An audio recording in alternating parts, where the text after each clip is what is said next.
نحمدہ ونصلی ونسلم علی سید الانبیاء والمرسلین اما بعد بسم اللہ الرحمن الرحیم۔ عزیز بھائیوں اور بہنوں، السلام علیکم ورحمۃ اللہ وبرکاتہ۔ آج کی ہماری نشست آمد صیام کے حوالے سے ہے۔ رمضان المبارک کی آمد ہے۔ بھرپور قسم کی امت مسلمہ کے اندر تیاری کا ذوق اور شوق سے سلسلہ جاری اور ساری ہے۔ پاکستان کے اندر بھی بھرپور طریقے سے آمد رمضان کے متعلق تیاری جاری اور ساری ہے۔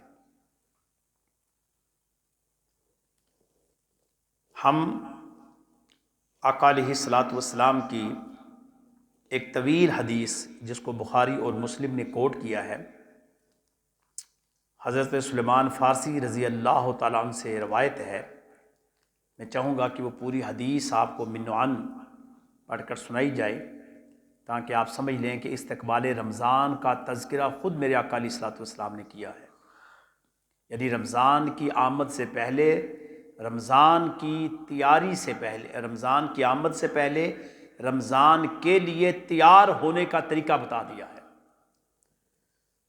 حضرت سلیمان فارسی رضی اللہ تعالیٰ عنہ سے روایت ہے کہ شعبان کے آخری تاریخ کو رسول کریم صلی اللہ علیہ وسلم نے ہمیں ایک خطبہ دیا۔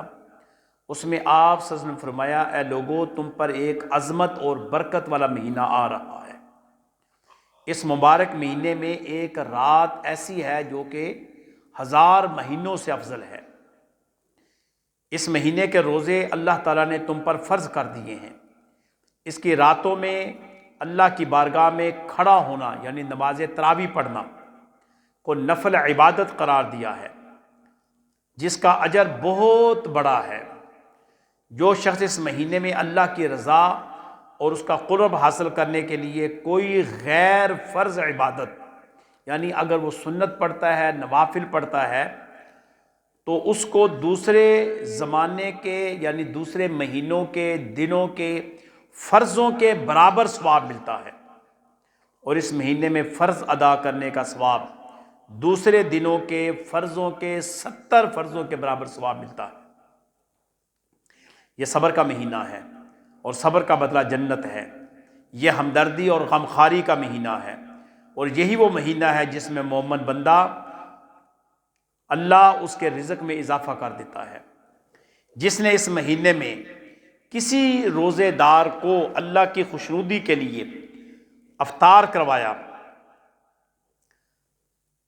تو اس کے لیے گناہوں کی مغفرت اور آتش دوزخ سے نجات کا ذریعہ ہوگا۔ اس کو روزے دار کے برابر ثواب دیا جائے گا۔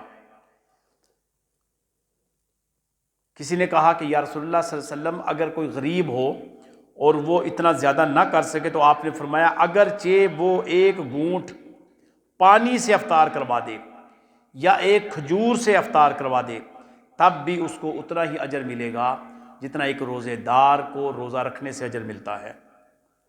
پھر آپ نے فرمایا، اللہ تعالیٰ یہ ثواب اس شخص کو بھی دے گا جو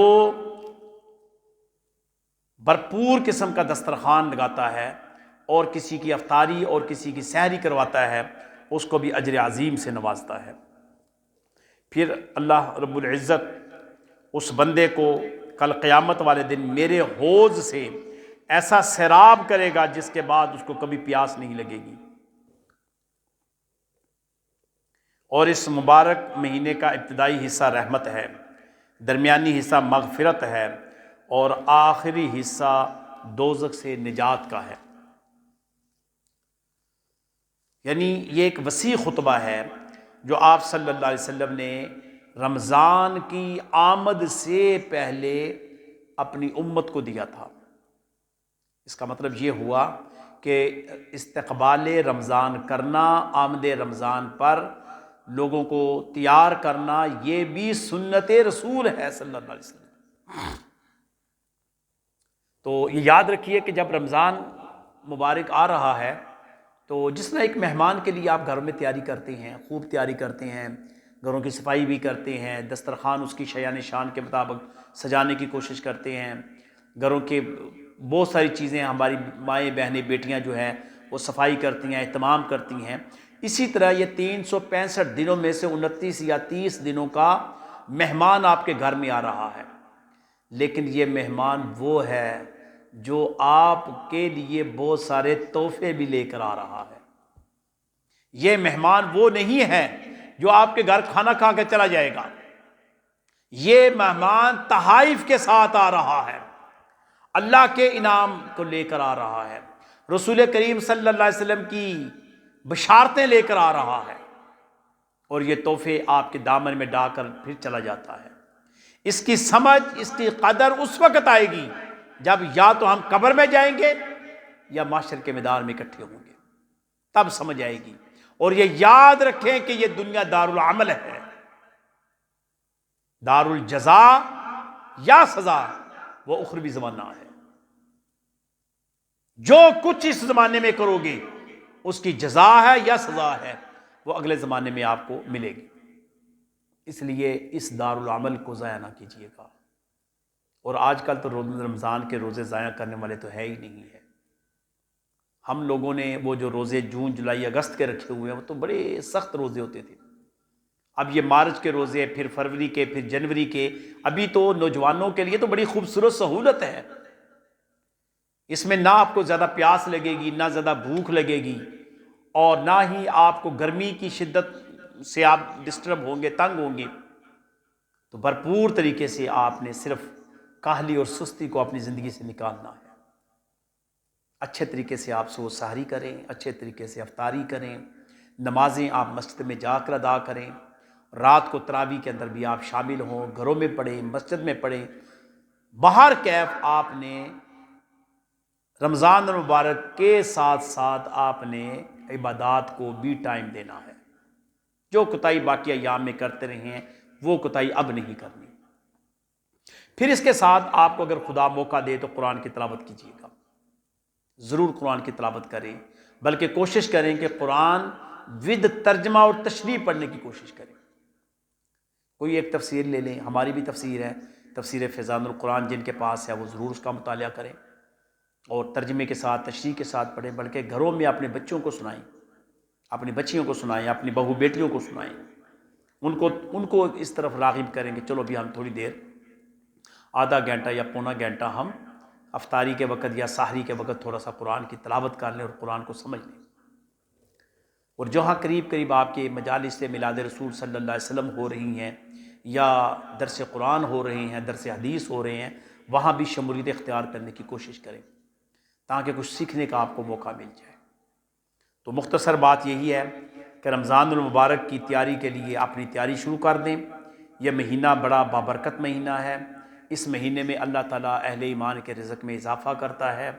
اس مہینے کے اندر اللہ تعالیٰ لوگوں کو معاف فرماتا ہے، بلکہ قرآن کی یہ آیت بھی ہے کہ الصوم جنت، حدیث رسول صلی اللہ علیہ وسلم ہے الصوم جنت، روزہ ڈھال ہے۔ یہ ڈھال ہے، جس طرح ایک مجاہد اپنے ہاتھ میں ڈھال رکھ کر دشمن سے مقابلہ کرتا ہے، تو روزہ ایک ایسی ڈھال ہے جو آپ کو بہت ساری بیماریوں سے، برائیوں سے نجات دے گا۔ غیبت سے بچ جائیں گے، چغل خوری سے بچ جائیں گے، جھوٹ سے بچ جائیں گے، بددیانتی سے بچ جائیں گے۔ لیکن ایک بات یہ یاد رکھیے گا، ضرور بے ضرور یاد رکھیے گا کہ رمضان کے ایام میں اپنے گھروں میں لڑائی سے بچیے گا۔ شیطان تو اللہ تعالیٰ جکڑ دیتا ہے، لیکن جو شیطانی حرکتیں ہمارے پاس ہوتی ہیں ہم ان کو بروئے کار لائے رکھتے ہیں۔ ہم سمجھتے ہیں شیطان تو بند تھا، شیطان تو بند ہے، لیکن وہ جو شیطانی حرکتیں آپ کے اندر ہیں، آپ اس شیطان کی چالیں جو ہیں وہ اب چلنا شروع کر دیتے ہیں۔ اس لیے رمضان المبارک کے اندر اہتمام کے ساتھ تیاری کیجیے گا، اور اللہ تعالیٰ سے یہ دعا ہے کہ اللہ پاک آپ کو رمضان المبارک کے صدقے اور رمضان المبارک کے احترام اور ادب کے ذریعے اللہ تعالیٰ ہم سب کو معاف فرمائے، اور نبی مکرم صلی اللہ علیہ وسلم کی امت کو اللہ تعالیٰ مقام دنیا میں بھی اور آخرت میں بھی مقام اجر سے نوازے، اجر عظیم سے نوازے۔ آمین برحمتک و بفضلک و بکرمک یا ارحم الراحمین۔ السلام علیکم ورحمۃ اللہ وبرکاتہ۔